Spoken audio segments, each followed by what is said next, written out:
Thank you. Thank you so much. Please be seated.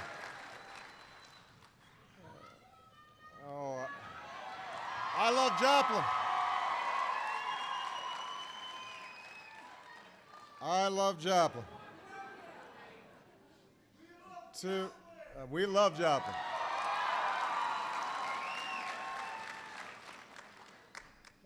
Thank you, Governor, for that powerful message, but more importantly, for being here with and for your people every step of the way. We are grateful to you, to Reverend Garris, Father Monahan. I'm so glad you got in that tub.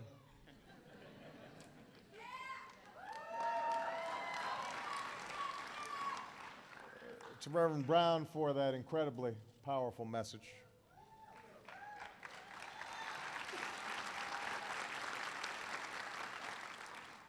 To Senator Claire McCaskill, who's been here, and Congressman Billy Long, Mayor Woolston, to Craig Fugate. He doesn't get a lot of attention, but he heads up FEMA, our emergency response at the federal level. He's been going from Tuscaloosa to Joplin and everywhere in between tirelessly, doing outstanding work. We're grateful for him. Gail McGovern, the president of the National Red Cross, which has contributed mightily to the rebuilding efforts here. Most of all to the family and friends of all those who've been lost and all those who've been affected. Today we gather to celebrate the lives of those we've lost to the storms here in Joplin and across the Midwest, to keep in our prayers those still missing, to mourn with their families, to stand together during this time of pain and trial. And as Reverend Brown alluded to, the question that weighs on us at a time like this is why? Why our town? Why our home?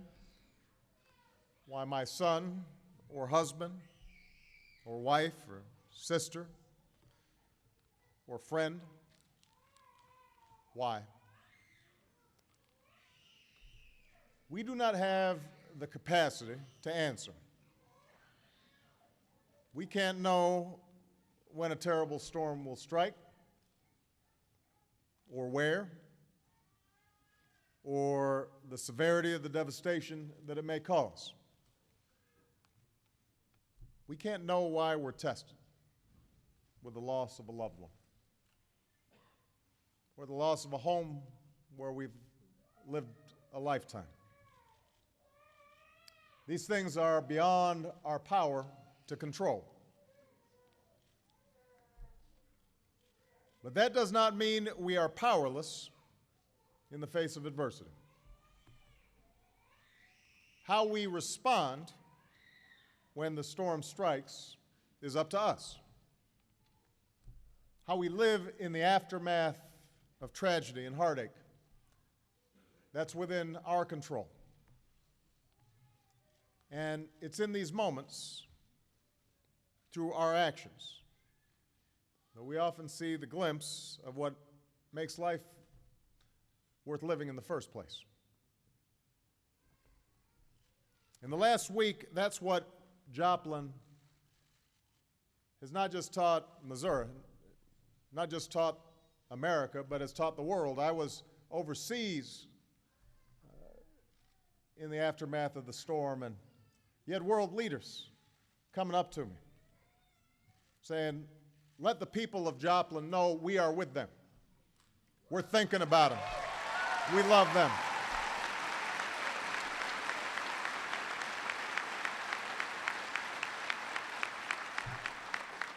Because the world saw how Joplin responded.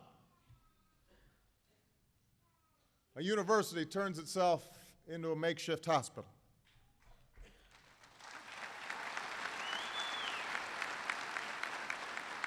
Some of you used your pickup trucks as ambulances, carrying the injured, on doors that served as stretchers. Your restaurants have rushed food to people in need. Businesses have filled trucks with donations.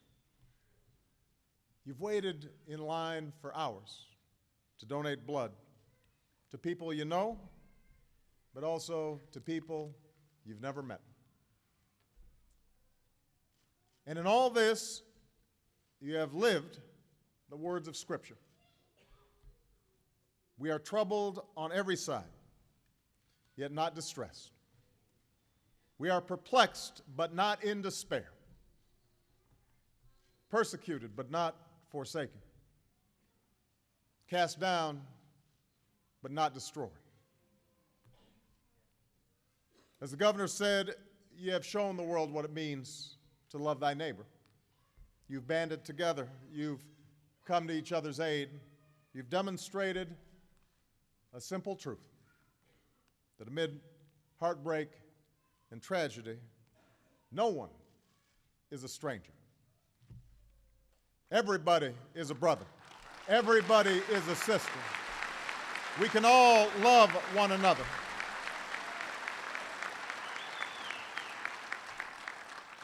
As you move forward in the days ahead, I know that rebuilding what you've lost won't be easy. I just walked through some of the neighborhoods that have been affected, and you look out at the landscape, and there have to be moments where you just say, where to begin? How to start?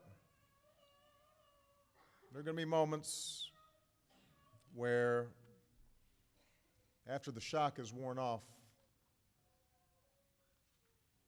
you feel alone. But there's no doubt in my mind what the people of this community can do. There's no doubt in my mind that Joplin will rebuild. And as president, I can promise you, your country will be there with you every single step of the way. We will be with you every step of the way. We're not going anywhere. The cameras may leave, the spotlight may shift, but we will be with you every step of the way until Joplin is restored and this community is back on its feet.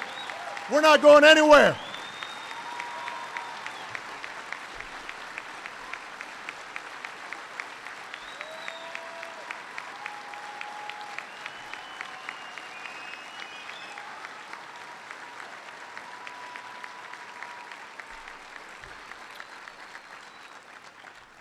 That is not just my promise, that's America's promise. It's a promise I make here in Joplin, it's a promise I made down in Tuscaloosa, or in any of the communities that have been hit by these devastating storms over the last few weeks.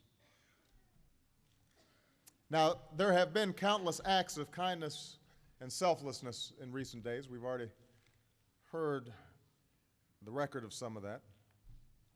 But perhaps none are as inspiring as what took place when the storm was bearing down on Joplin, threatening an entire community with utter destruction, and in the face of winds that showed no mercy, no regard for human life, that did not discriminate by race or faith or background. It was ordinary people, swiftly tested, who said, I'm willing to die right now so that someone else might live. It was the husband who threw himself over his wife as their house came apart around them. It was the mother who shielded her young son. It was Dean Wells, a husband and father who loved to sing and whistle in his church choir.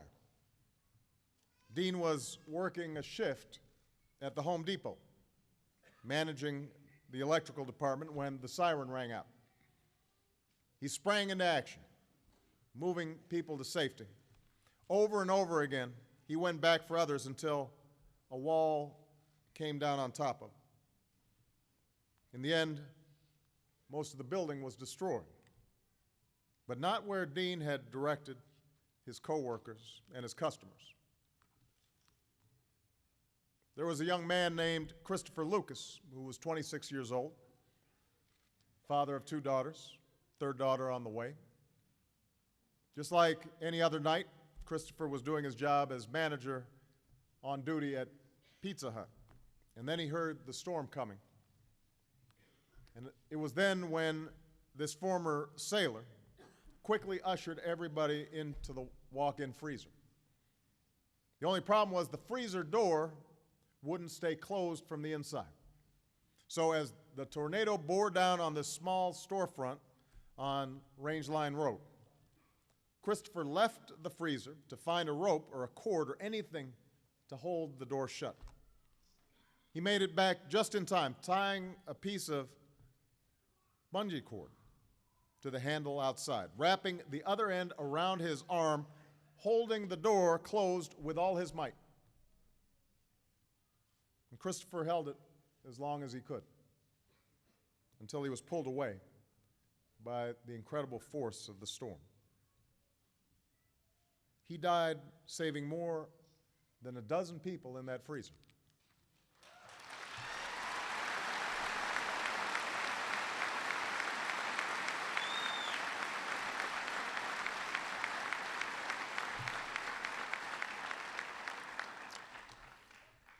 You see, there are heroes all around us, all the time. They walk by us on the sidewalk, and they sit next to us in class. They pass us in the aisle wearing an orange apron. They come to our table at a restaurant and ask us what we'd like to order. Just as we can't know why tragedy strikes in the first place, we may never fully understand where these men and women find the courage and strength to do what they did. What we do know is that in a split-second moment, where there's little time for internal reflection or debate, the actions of these individuals were driven by love. Love for a family member, love for a friend, or just love for a fellow human being. That's good to know. In a world that can be cruel and selfish, it's this knowledge, the knowledge that we are inclined to love one another, that we're inclined to do good, to be good, that causes us to take heart. We see with fresh eyes what's precious and so fragile and so important to us. We put aside our petty grievances and our minor disagreements. We see ourselves in the hopes and hardships of others, and in the stories of people like Dean and people like Christopher. We remember that each of us contains reserves of resolve and compassion. There are heroes all around us, all the time. And so, in the wake of this tragedy, let us live up to their example, to make each day count, to live with a sense of mutual regard, to live with that same compassion that they demonstrated in their final hours. We are called by them to do everything we can to be worthy of the chance that we've been given to carry on. I understand that at a memorial yesterday for Dean, his wife decided to play a recording of Dean whistling a song he loved, Amazing Grace. The lyrics are a fitting tribute to what Joplin's been through. Through many dangers, toils, and snares, I have already come. 'Tis grace that brought me safe thus far, and grace will lead me home.